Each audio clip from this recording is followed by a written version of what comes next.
আন্তরিক সালাম, আসসালামু আলাইকুম রহমতুল্লাহ এবং অন্যান্য ধর্মাবলম্বী ভাই বোনদের আদাব এবং শুভেচ্ছা রইল। সকলের তরে সকলে আমরা প্রত্যেকে মোরা পরের তরে। আজকে কালের কণ্ঠ শুভ সংঘ পরিবার সেটি প্রমাণ করেছে।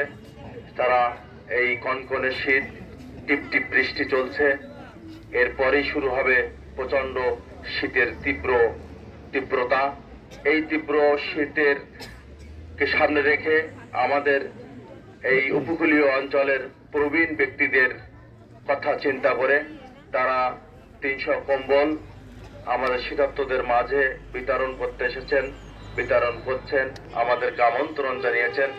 সেজন্য আমরা শ্যামনগর উপজেলা পরিষদের পক্ষ থেকে কালের কণ্ঠ শুভ সংঘ পরিবারের প্রতি কৃতজ্ঞতা জানাই এবং সাথে সাথে আমরা আশা করি আজকের এই অনুষ্ঠান থেকে আমরা দোয়া এবং আশীর্বাদ করি এই প্রতিষ্ঠানটি আরো এগিয়ে যাক, আরো বেশি করে মানুষের পাশে দাঁড়ানোর সুযোগ মহান সৃষ্টিকর্তাদেরকে দান করুন। আজকে এখানে যারা কম্বল নিতে এসেছেন সকলের সুস্বাস্থ্য, মঙ্গল এবং দীর্ঘায়ু কামনা করে আমি আমার কথা শেষ করছি। সকলকে ধন্যবাদ। জয় বাংলা, জয় বঙ্গবন্ধু।